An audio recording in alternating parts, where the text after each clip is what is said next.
Bonjour, je vais vous parler aujourd'hui d'un équipement qui dort chez vous, mais en fait qui pourrait être une grosse source d'économie d'énergie, si vous le surveillez. Et je veux parler du ballon électrique ou cumulus ou chauffe-eau électrique. Mais qu'est-ce que c'est qu'un ballon électrique?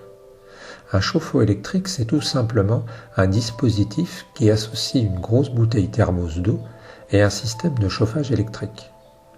La grosse thermos parce que l'eau chauffée doit rester en stock et un chauffe-eau électrique parce que c'est un moyen très simple de chauffer de l'eau à la demande. Quand est-il installé? On pourrait penser que lorsque la maison dispose déjà d'un type de chauffage particulier, exemple gaz ou fioul, on n'est pas besoin d'installer un chauffe-eau électrique. Toutefois, quand on a du gaz ou du fioul comme énergie de chauffage, eh bien on est obligé de laisser la chaudière allumée tout l'été. Ce qui explique que pour des raisons de simplicité, certains installateurs préfèrent en plus installer un chauffe-eau électrique. Il est vrai que généralement, quand le chauffe-eau électrique s'arrête de fonctionner, étant donné le prix de la main-d'œuvre, il est souvent plus facile de le changer. Quelle est la durée de vie d'un chauffe-eau électrique? La durée de vie d'un chauffe-eau dépend de plusieurs facteurs, et entre autres du degré de calcaire de votre région, mais aussi de l'utilisation qui est en effet ou encore du type de machine installée. Depuis quelques années, on a vu des électrodes qui ne plongent plus dans l'eau, qu'on appelle la stéatite, et des cuves qui sont renforcées. L'idéal serait d'utiliser de l'inox pour la cuve, mais ça n'est pas encore la norme, peut-être aussi parce que ça veut dire qu'on ne changerait plus du tout les chauffe-eau. Pour donner un ordre d'idée, la durée de vie d'un chauffe-eau correspond à environ 10 ans en moyenne, mais ce n'est ici qu'un chiffre donné à titre indicatif. Une autre remarque consiste à souligner que le prix de l'engin qui avoisine les 250 € en moyenne est raisonnable, mais la main-d'œuvre pour le changer alourdit parfois la note. Nécessité d'adapter le nouvel engin, parce qu'il y a des fixations et des pattes sous forme de vis, et puis manutention éventuelle. Pourquoi faut-il surveiller son chauffe-eau? Si je vous dis qu'il faut surveiller votre chauffe-eau, c'est avant tout parce que, sans en avoir l'air, l'engin travaille et consomme potentiellement jour et nuit. En effet, il est programmé pour pouvoir vous servir de l'eau chaude et à cette occasion fait parfaitement ce qu'on lui demande, sauf que si vous l'avez mal réglé, l'engin peut provoquer des pannes et dépenser inutilement, mais voyons les erreurs à éviter. Le chauffe-eau possède un réglage.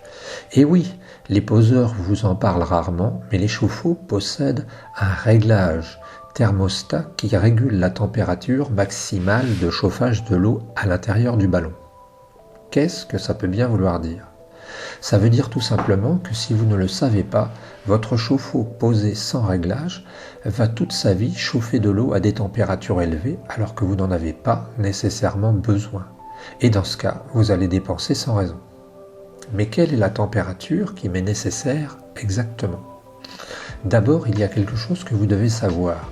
Si vous avez des jeunes enfants chez vous, c'est que leur peau est moins épaisse que la vôtre et que vous devez veiller à ce que ces enfants ne se brûlent pas. Comment vérifier ça? C'est simple, allez à votre douche ou votre robinet d'évier et laissez l'eau chaude couler à fond quelques secondes. Quand vous aurez la température maximale, passez votre main sous le jet. Si vous voyez que vous ne pouvez pas tenir, température supérieure au seuil de douleur de 60 degrés, vous êtes trop chaud. Si vous voyez que la vapeur se dégage, réduisez absolument la température. Mais comment diable régler la température du fameux chauffe-eau? C'est simple, il vous suffit pour cela tout simplement de démonter le petit capot qui se situe dans la partie inférieure de l'engin. Attention, si vous ne vous sentez pas professionnel, prenez l'aide d'un ami. En tout cas, travaillez hors tension pour les réglages et pour votre sécurité. Dans la notice de l'engin, vous verrez qu'il existe en général une molette qui se tourne pour régler la chaleur de l'eau. Il vous suffit de la descendre. Attention, j'ai remarqué que cette molette ne permettait pas toujours de régler finement la température et que parfois il y avait des effets de seuil. Par exemple, 5 c'est trop chaud, mais 4 trop froid. Faites au mieux, mais je parie que vous allez pouvoir facilement descendre votre température maximale d'1 ou 2 crans, et c'est important, c'est même très important. Tout dépend de votre profil personnel et la manière dont vous aimez l'eau sous votre douche, chaude ou pas. Pour moi, c'est tiède.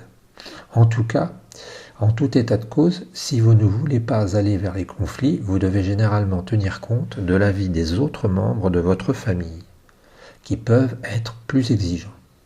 Plus vous descendrez l'indice de votre chauffe-eau, et plus matériellement, mathématiquement, mécaniquement, vous ferez des économies. Attention encore, il ne faut pas risquer la légionellose en descendant trop bas votre chauffe-eau.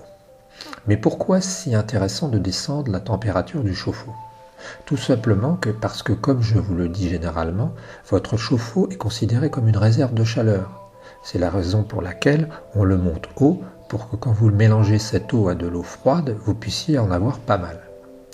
Autant il est nécessaire de disposer d'une certaine température, autant il est inutile de chauffer trop, car vous n'utiliserez pas et ce sera perdu, car la thermos que constitue le chauffe-eau n'est pas parfaite et qu'elle a des pertes d'énergie. De plus, sachez-le, les pertes par rayonnement sont d'autant plus importantes que la température est élevée. Au début, cette petite manœuvre vous prendra du temps, mais après quelques essais, vous trouverez le bon réglage. J'oubliais de dire aussi que le réglage n'est pas immédiat et qu'il faut attendre plusieurs heures avant de voir les conséquences, voire plusieurs jours. Car si par exemple vous descendez la température aujourd'hui, eh bien le chauffe-eau aura déjà de l'eau chaude à l'intérieur. Donc il faut attendre que le thermostat régule de manière à ce que vous puissiez vérifier si ça fonctionne bien. Je vous recommande de noter les réglages et l'historique de vos essais sur une feuille de manière à être plus efficace. Si votre engin est bien réglé, vous aurez déjà une bonne source d'économie. Ne pas surdimensionner votre chauffe-eau. C'est une erreur que commettent généralement les gens. Il faut savoir à titre indicatif et même anecdotique qu'un chauffe-eau de 100 litres coûte presque plus cher qu'un chauffe-eau de 200. Mais pas nécessaire de faire dans la démesure. On voit assez souvent des gens qui surdimensionnent leur chauffe-eau et je prétends que c'est strictement inutile. Personnellement et à titre d'exemple, nous disposons dans notre habitation d'un chauffe-eau électrique de 100 litres et cette capacité nous suffit à 4 adultes. Nous prenons en moyenne une douche tous les jours chacun et nous ne sommes pas à l'étroit. Peut-être que certains trouveraient que c'est juste en capacité, mais personnellement je ne prends pas un bain tous les jours, ça n'est pas écolo. Pensez à éteindre votre engin quand vous partez pour quelques jours. La vie moderne nous offre l'occasion de partir de temps en temps de chez nous. Pensez à ces occasions à éteindre votre engin quand vous vous absentez plus de 2 jours. Attention, la remise à température prend au moins 6 heures.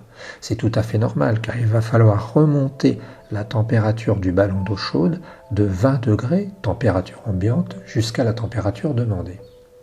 Surveillez votre machine. Si vous voulez vous amuser un peu, vous pouvez alors surveiller votre machine en lui ajoutant un petit boîtier qui se fixe entre la prise et le chauffe-eau et qui vous donne la consommation instantanée ainsi que la consommation sur une journée ou une période choisie. Vous pouvez aussi ainsi surveiller vos consommations et vous verrez les économies réalisées. Un chauffe-eau bien réglé peut permettre d'économiser 1 kW par jour, ce qui représente à peu près sur l'année 200 €, ce qui n'est pas négligeable.